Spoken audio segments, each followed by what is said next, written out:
originally wrote that song? Okay, your quiz. It is Michael Bolton, and I think it was a Roy Bart. Ray Bart. And it was sung in a movie which was called what? Hercules. Okay, you got that one. So that was in 1997. So that song, for me, Go the Distance, is a perfect song for the Palm Sunday, because Palm Sunday is that tradition in the Christian tradition where Jesus begins Holy Week and his road to Jerusalem, where he is crucified on Good Friday and rises up on Easter. Now, metaphysically, Palm Sunday is the beginning of the greatest transformation known to man and womankind. It is the dying of false beliefs, of ego, of the self-only. It's the dying of victimhood, lack, and limitation. And it is awakening to the absolute truth of who we are as divine God beings.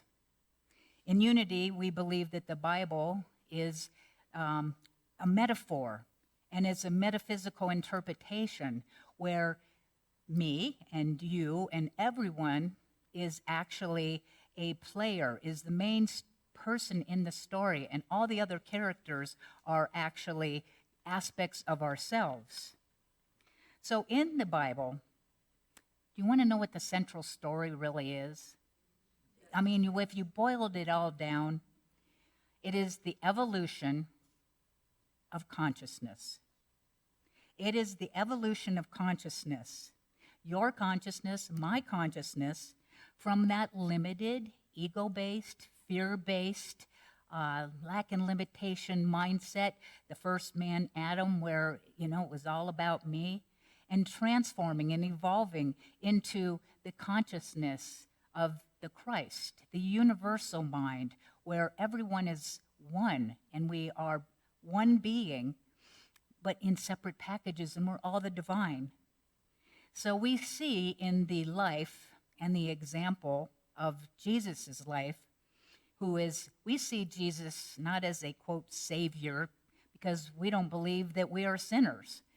In the world Christian, to me, the definition is someone who believes that we were born sinners and we have to believe in Jesus in order to be saved, and that he died for my sins, and I will go to heaven.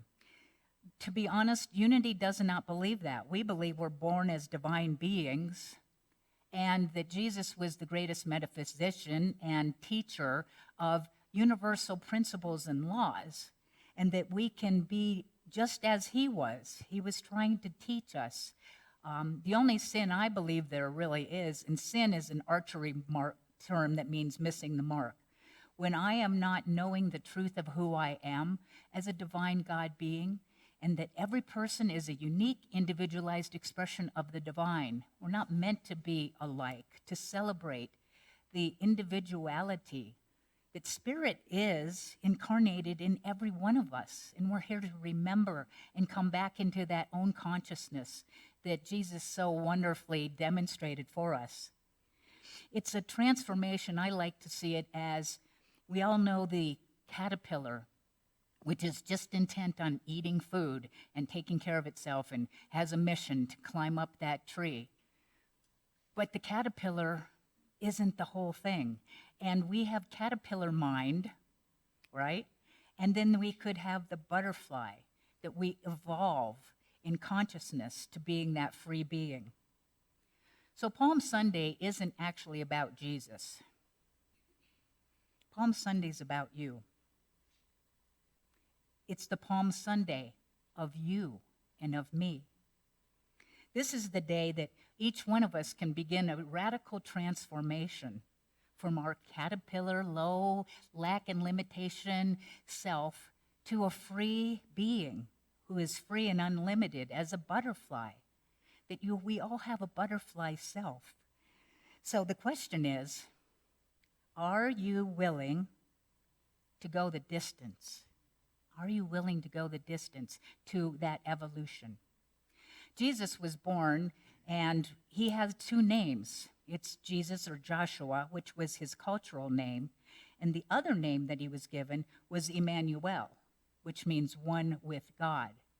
And Jesus' journey was all about moving from the cultural state of mind to that one with God evolution of mind.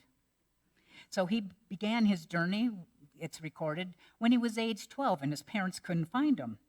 And they looked in the temple and there he was, and he said, "Did you not know I was about my Father's business?" See, something in him was already sparked about who he was, and he came and he was studying. Then we don't know what happened in the recordings of his life, between 12 and approximately 30. I believe he probably was in India, and I do have a DVD that has Jesus in India. I think he probably ended up heading to India, where he was learning from the yogis and the spiritual masters there. So Jesus was away and then came back probably around in 30 years old, and he began to teach. So what did Jesus teach? I'm going to say that three things were the main teaching. Number one, that God is love, that love is the highest vibration. It is what we aspire to.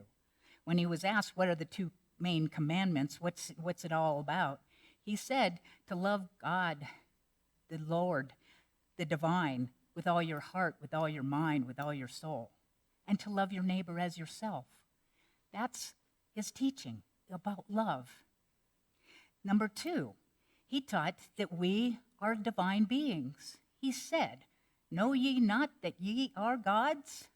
He was trying to get through the cultural training, the fear-based training that those folks were, we'd all been, conditioned, or we get domesticated, as Don Miguel Ruiz says. We get fear-based, but we're not born that way. So he was teaching that we are God beings. And number three, he taught universal life principles. How does life work? We are made in the image and likeness of the divine. Spirit is creation. It is the creative law. And we, as incarnations, we have this ability, and we are always creating our lives. And how do we do that? Universal law is, it is done unto us as we what? So that's the bottom line. Those, to me, are the core three teachings of Jesus, the great way shower. And in unity, his teachings basically encompass the 5 basic unity principles. Principle number 1 is God, the divine, creative energy is all there is. Number 2 is what? We are God beings. We are the divine in expression. Number 3 is that our thoughts and our beliefs are creating our reality. I basically just said those 3 things. Number 4 is that through prayer, affirmative prayer and meditation, that we connect with the divine mind. My caterpillar mind connects with the butterfly mind within me, my higher power, higher self, whatever you call that. And number 5, the principle, is that we are to live the truths, not just have head knowledge, but to live these truths as if everybody is the divine in expression. That's not easy. And I am being challenged, but I'm actually impressed by some of that challenge, because let's just say, for instance, there's a politician or two that I have a lot of disagreement with, right? You might too. And what Spirit gave me as a practice, and I was shocked, and it said, "So-and-so is a good man." And I was like, really?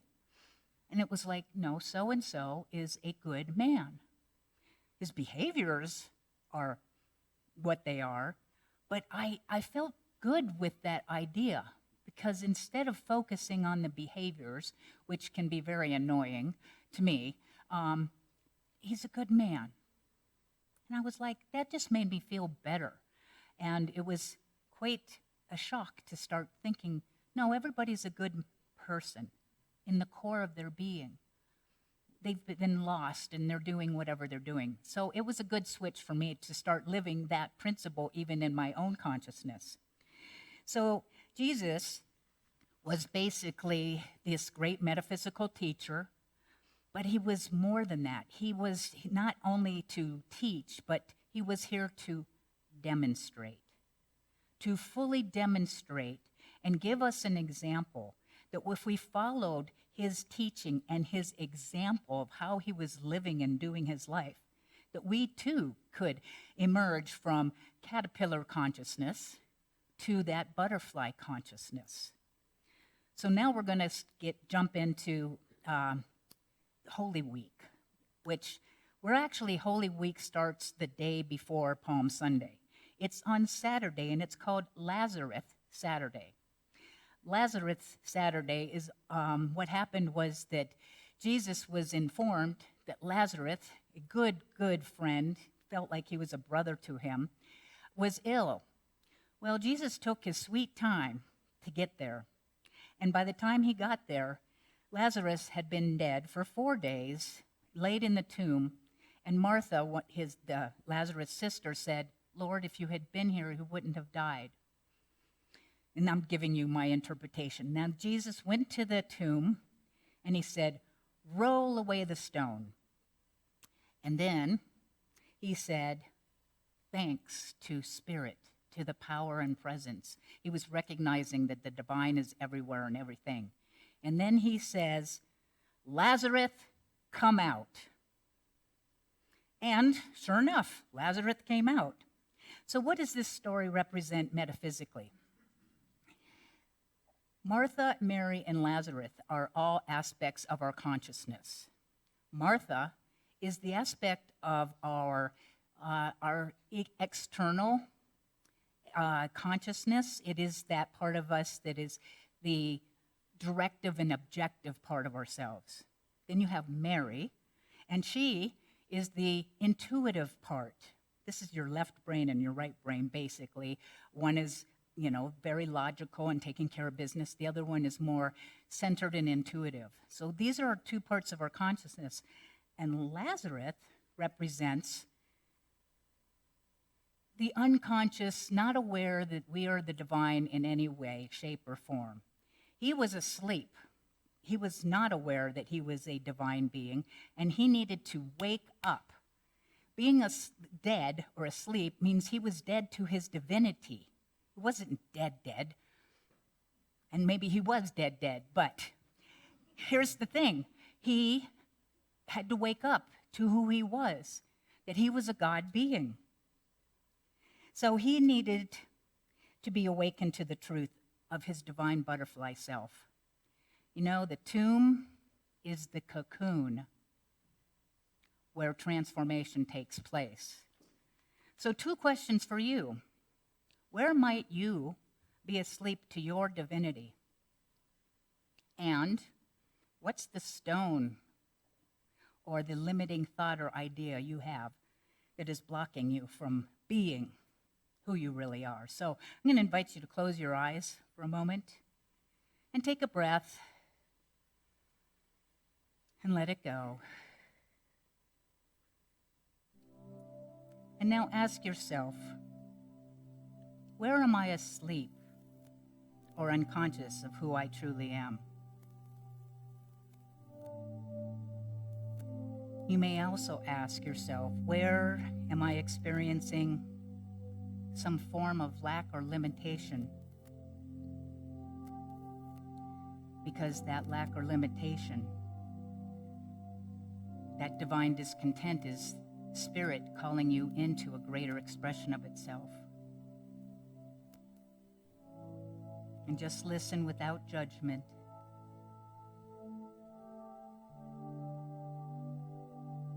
Good. Now ask yourself, what is the stone or limiting belief that is blocking my unlimited good?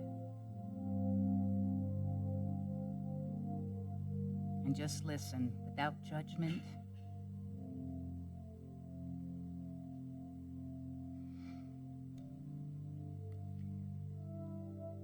Good.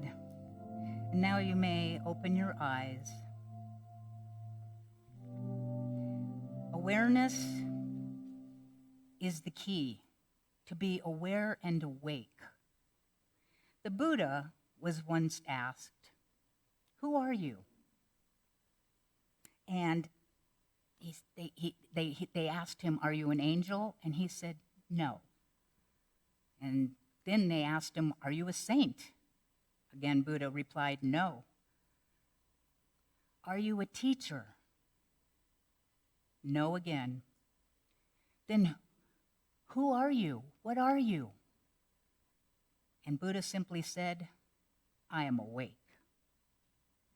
I am awake." So we are in the process here of waking up, beginning on this Palm Sunday. It was Palm Sunday, but because of a sore throat, 5-year-old Sammy had to stay home from church with the babysitter. And when the family returned home, they came home carrying palm fronds. Sammy asked, "What are those for?" And his father said, "Well, people held them over Jesus' head as he walked by." "Wouldn't you know it," said Sammy. "The day I don't go, Jesus shows up." You know, right? So the story of Palm Sunday. Jesus is basically going to be heading into Jerusalem. He sends 2 of his disciples to get a colt of a donkey, a young colt of a donkey. They bring the donkey back. They put their cloaks on the donkey, and Jesus sits on the donkey and starts in towards Jerusalem. And the people are coming out, and they're throwing their cloaks down, and they're putting palm fronds from the trees cut down, and they're saying, "Hosanna is he who comes in the name of the Lord. Hosanna to the heaven in the highest forms." So Jesus was heading into Jerusalem. How about some symbolism? What does this maybe mean for us? Why a donkey instead of a horse? Well, first of all, a donkey represents sure-footedness. It doesn't spook easily by crowds. It's going to be walking the road with steadfastness. It's also meek and humble. Doesn't need to have a big show of a horse riding into Jerusalem. And also that meekness portrays the surrender to that butterfly self, because Jesus is heading in to something that is going to be the sure death.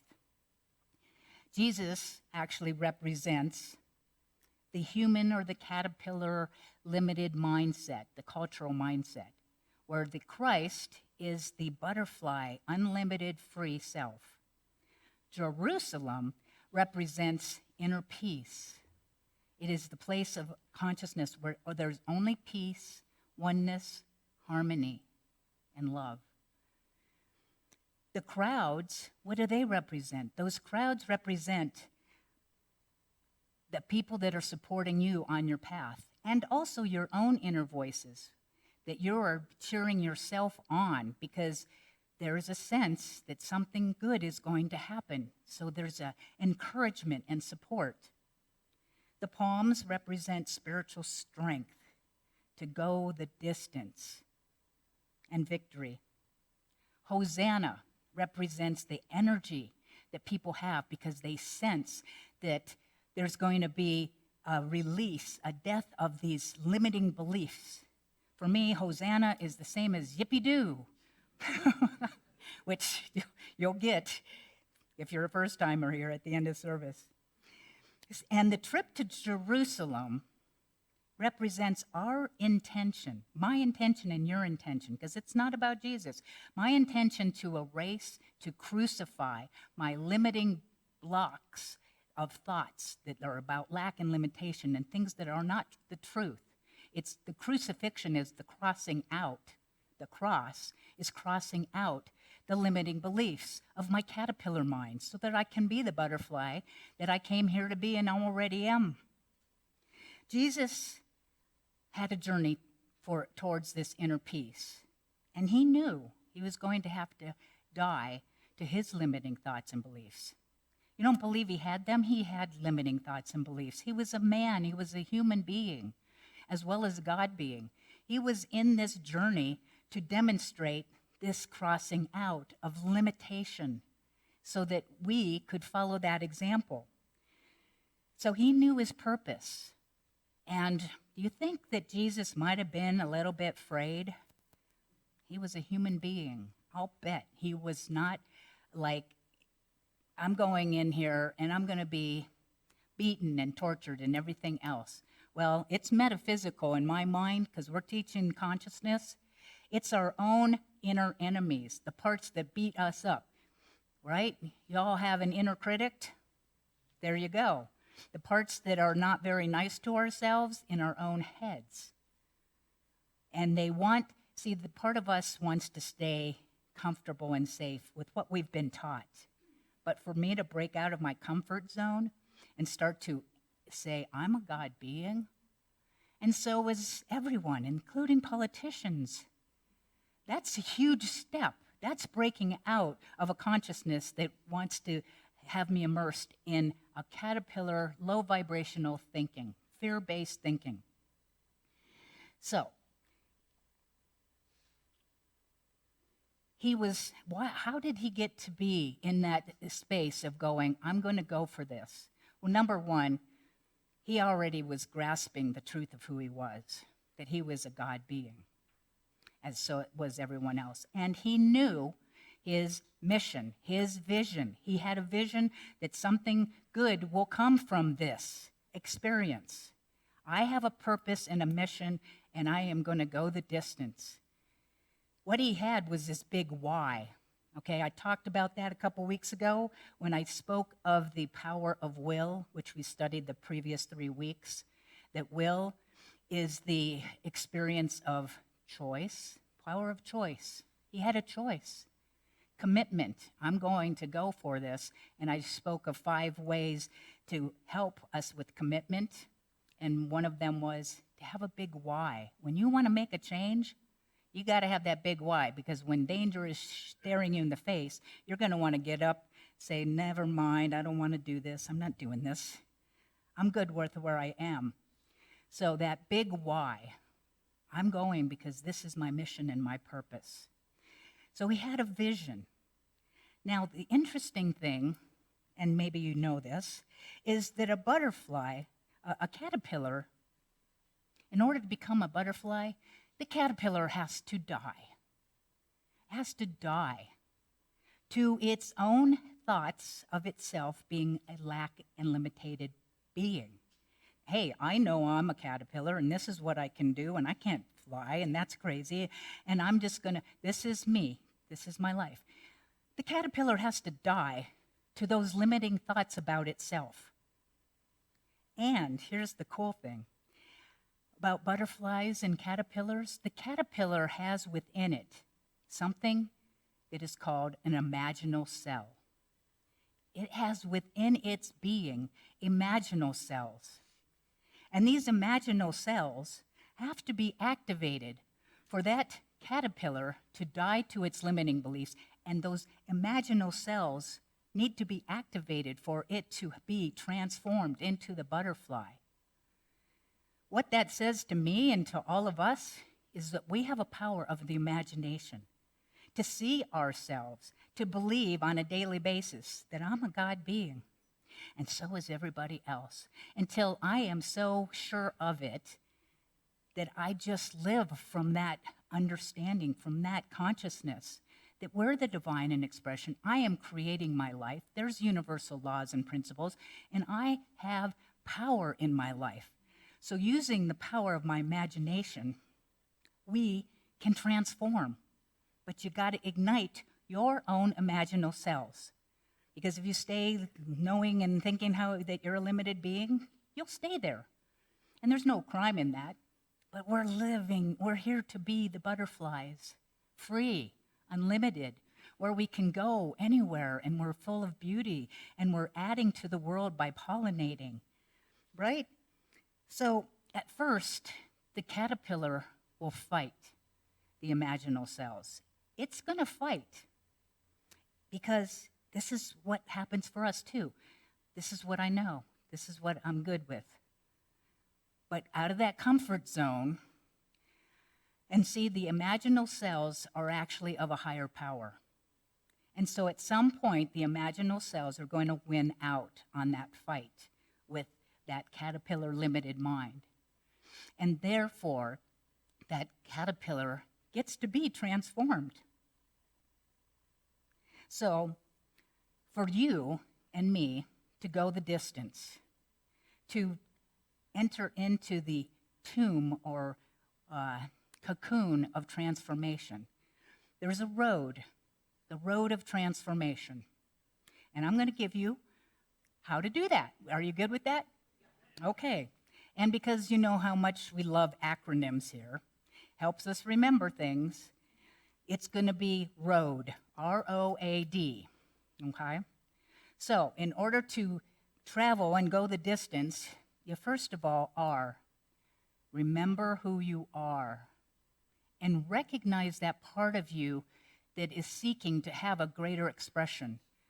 Mary Morrissey says, "Spirit is ever seeking a freer, fuller, more expanded expression of itself as you," which means anywhere that you have a longing or some divine discontent, that's your inner spirit. It is calling forth because it wants to have a greater experience in that arena of your life. So I need to recognize that my body temple, for instance, would like to have a greater strength and healthfulness.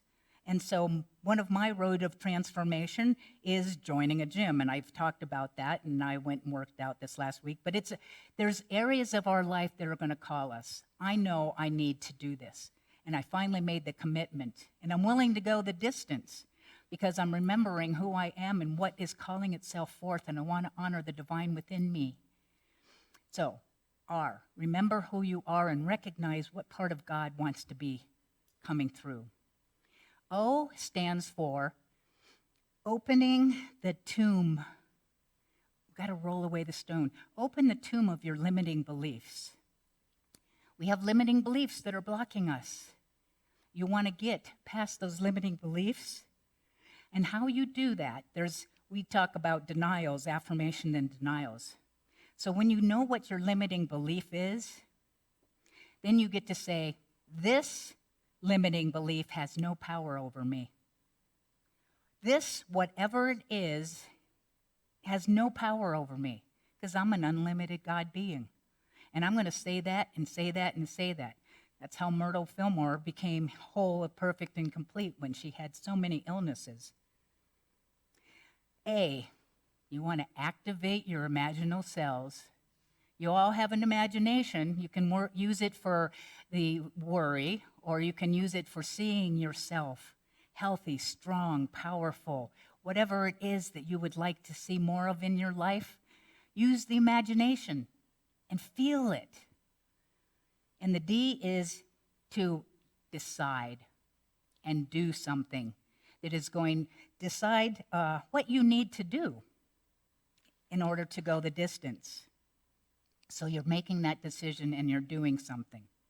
And I just spoke of that in the power of will, there's choice, commitment, willingness, but there's one more component. You want to know what it is? Very good. It's called courage. Because getting out of the comfort zone, we're afraid. We're afraid that we might lose something. We're afraid of change. We're afraid of the unknown. We're afraid of death. We're afraid. We have a very fear-based world, and we don't even know what our fears are. What are your fears? That might be something to contemplate, and to look at your fears and go, I'm doing it anyway. Nelson Mandela says that courage is not the absence of fear, but the triumph over it. The brave man is not he who does not feel afraid, but he who conquers that fear. Feel the fear and do it anyway. In Mary Morrissey's class, do it afraid. Now, in order to be brave, There's 4 things you can do in that realm, too. Number 1, admit that you're scared. Because if you're admitting it, really what you're admitting is that you are, fear is a barometer that says you're heading into the unknown. You're in unknown territory. Fear is not a foe, it's a friend. I know when I have fear, sometimes it means I'm heading in the right direction. Number 2, find a role model. Jesus was a role model. And or think about times when you had fear in your life and you acted anyway. You want to have something that will encourage you. Number 3, give your fears over to Spirit. I lay them down. And the God voice will say, lo, I am with you always. And last but not least, you can turn your fear into faith. You can say, no, I have faith that this is going to work out. That Spirit is bigger than any situation, fear, doubt, worry. Spirit is bigger than. I have faith in that. So to walk the road of transformation, to go the distance, we get to do what Jesus has done. He has demonstrated. And he knew and he trusted the source of his courage, the divine within. My courage is in the faith of the divine, the Father, whatever you call that, within me, my higher power. I have faith. So he was able to be brave. My question to you is, what would you do today if you were brave? What would you do today if you were brave? So it is.